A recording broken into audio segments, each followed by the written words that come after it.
in it, and you fret both. It's very classical, like Hawaiian playing and everything, but it really works in island music. I love that technique. Wow. 848. There you go.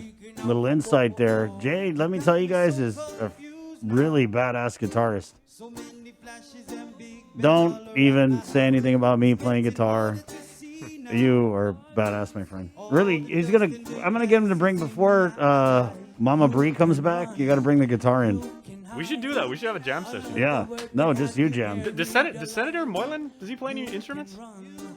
Yeah, well, I did do that one interview playing a small saxophone, but nice. Wasn't yeah, but that was kind of a prop. It wasn't. No, Senator, we get a couple more horns and everything like that. We could basically remake Chicago.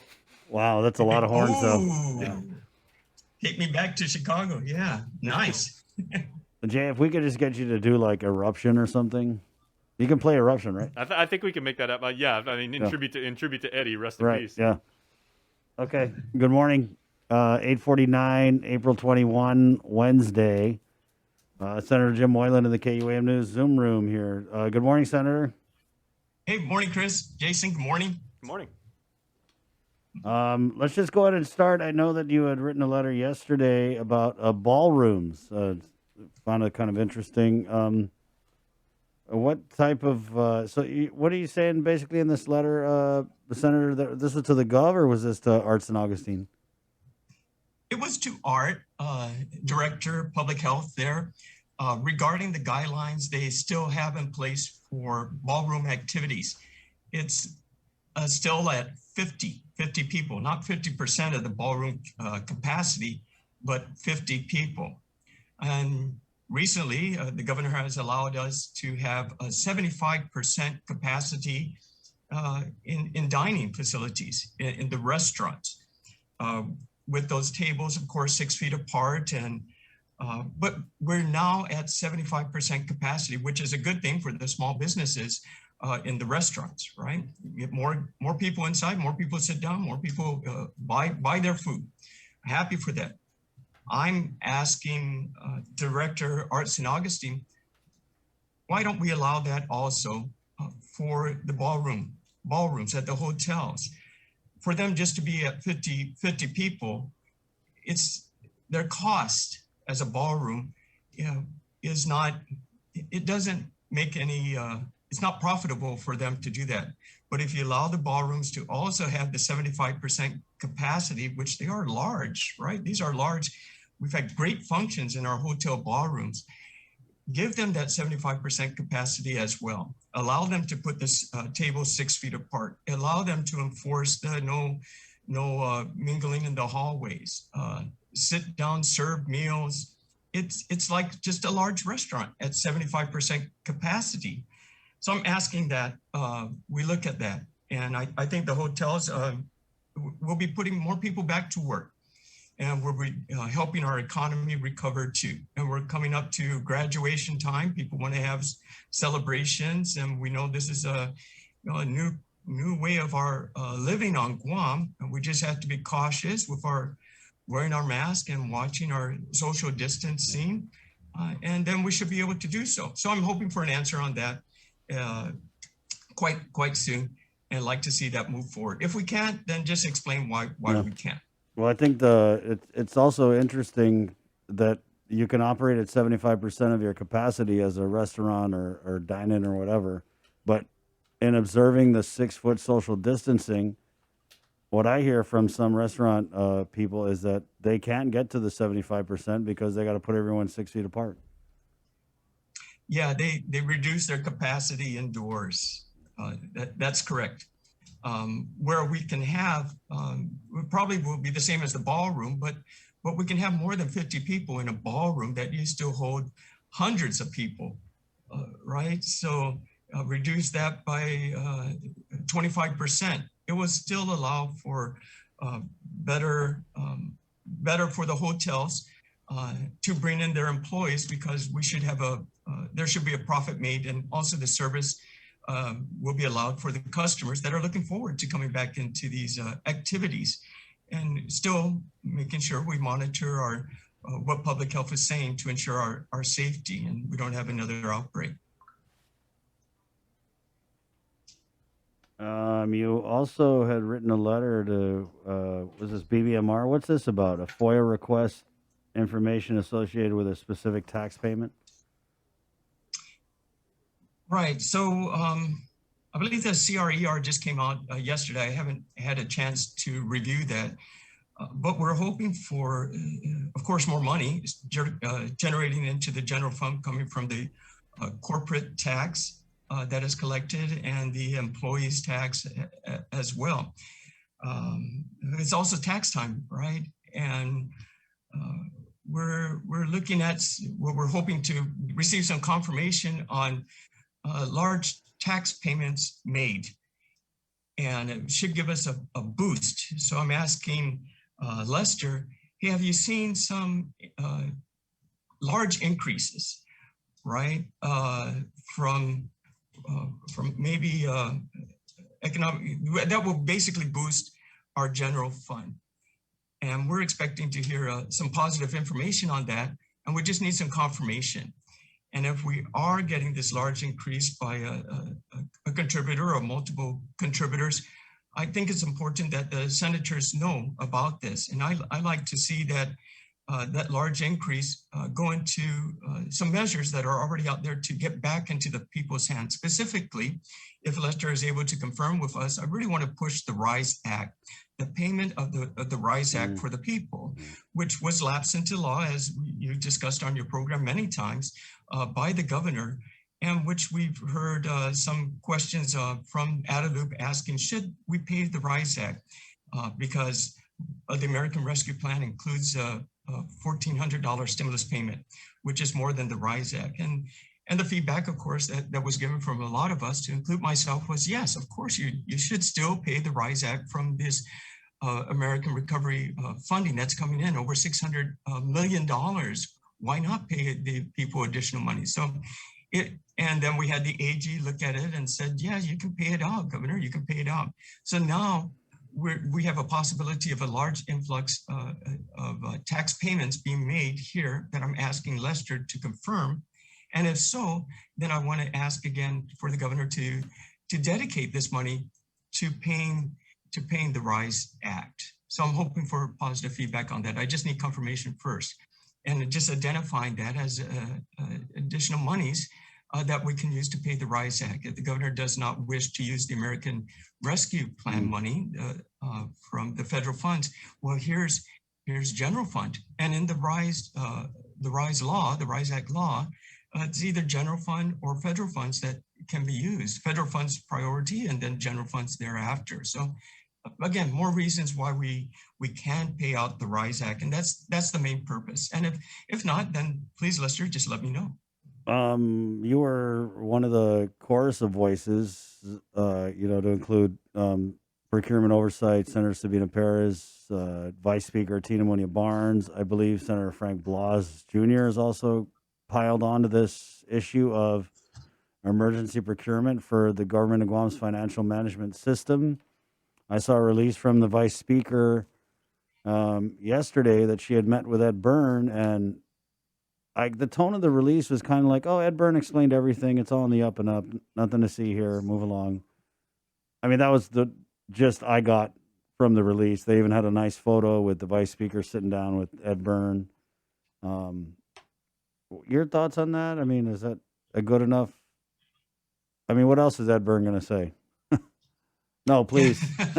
Please look further into it, because you're absolutely right. It's not really an emergency procurement. You know what I mean? I was just like, okay, so. Right. Oh, right. So, yes, this was brought to our attention, and many senators have saw it as well.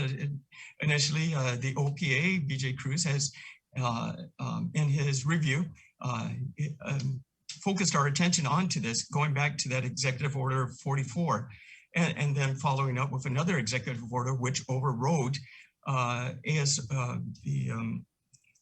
Claudia's position as chief procurement officer and gave that authority directly to Mr. Byrne. So needed to know more information. When we start off initially saying emergency procurement for an AS400 that has been needed to be changed since 1988, over 30 years ago, and now we're going to bypass some purchasing procedures. Yes, we were concerned. Wrote to Mr. Byrne, and he did reply back, basically giving us saying, I liked actually his example. It's like a patient in the emergency room that has ignored their symptoms for so long. It's like comorbidities, and now we're hemorrhaging, and we got all these reports to do, and it's not being able to come out in time, which affects the overall budgeting process. So he's saying now's the time we can make this an emergency to utilize federal funds, which they're looking at $9 million to do this, all the reports necessary and needed to going through the right process, the request for information. From then they'll put out the RFP, but now we're on it. Right, the senators are on it, and we want to know more about when we should see the RFP. What are we looking for in this replacement of the AS400? This system that we're going to probably invest multiple millions of dollars into should be able to communicate with DRT. I think we should also be able to see the use tax that CQ Customs and Quarantines are fighting to collect, right?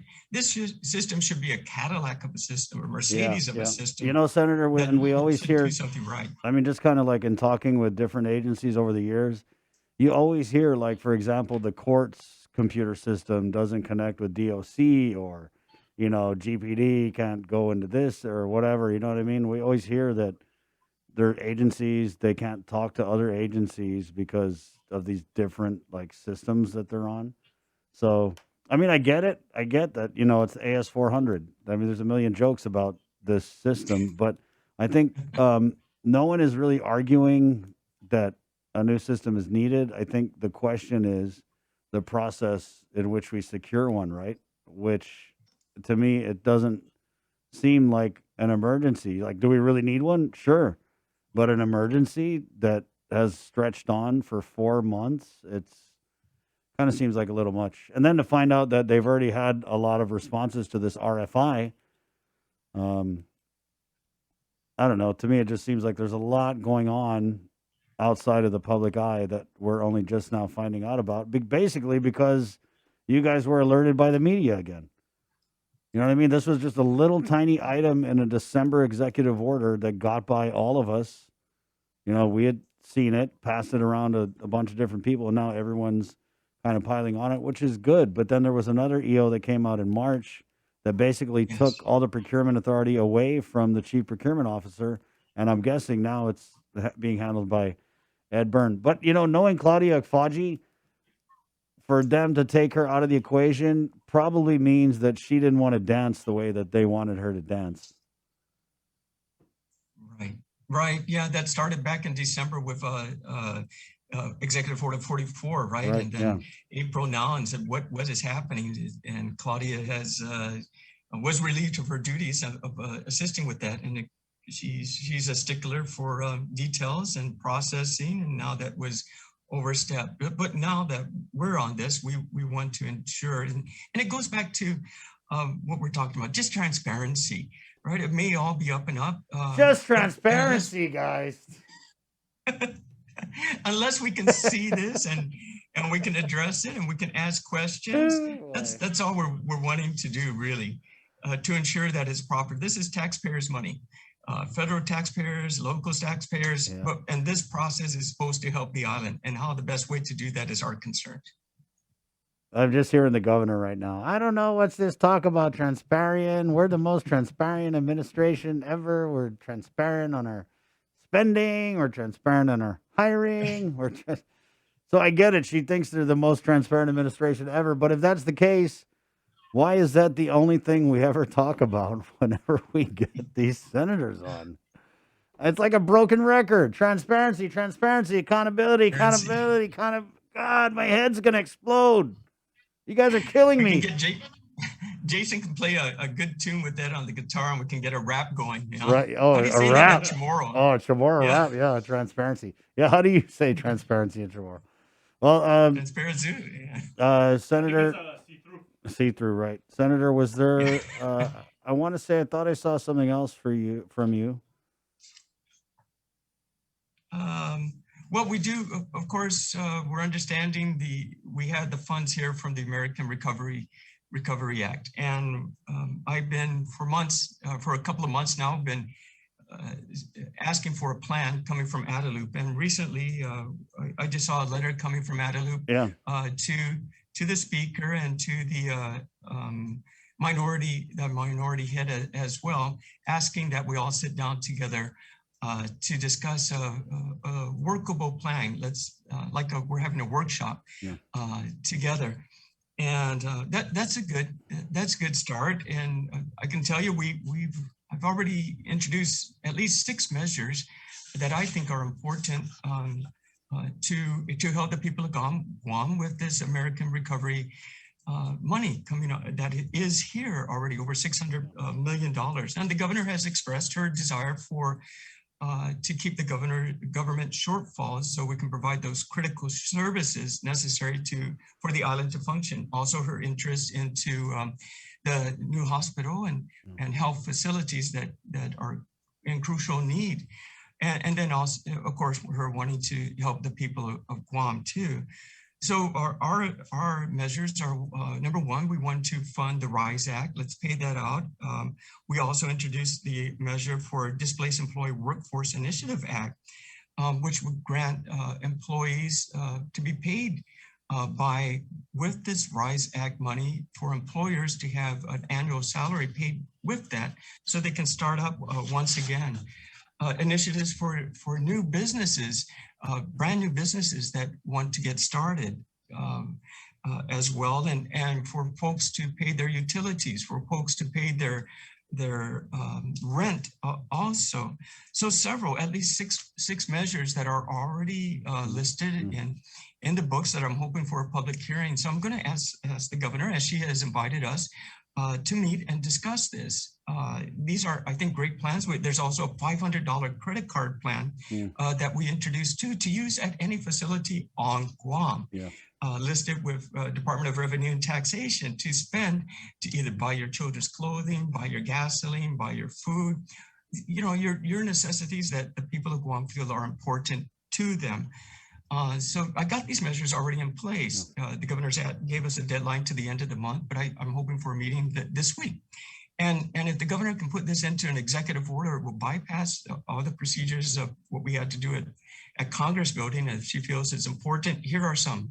Put it into an executive order. It doesn't have to be all of them, whatever she feels is most appropriate. But I like to do that and meet with her to help give some ideas to her planners on how we can help spend this money that's forthcoming or to be spread upon the people of Guam. And the quicker we get it into the hands of the people, the quicker we can generate the revenue necessary through the BBT and the gross receipts tax that we need to survive for our government of Guam. And that's why I'm anxious to do this. And I think we can right away.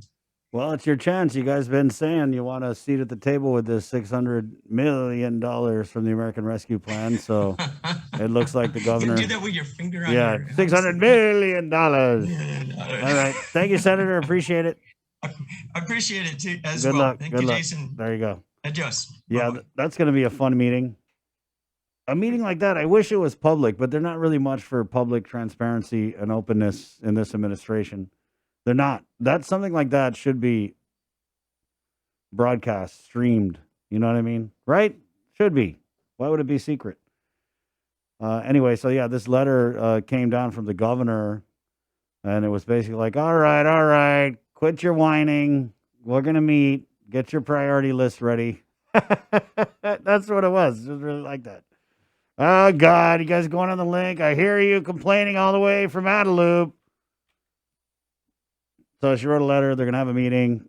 April 30th, I believe, is the meeting. And everybody get your ducks in a row, right? It's going to be interesting because it kind of sounds like when we get these, cast of directors coming through the show, it kind of sounds like they're already getting theirs from the Gov. Like, with DLC, oh, she's going to cover a 2 million shortfall.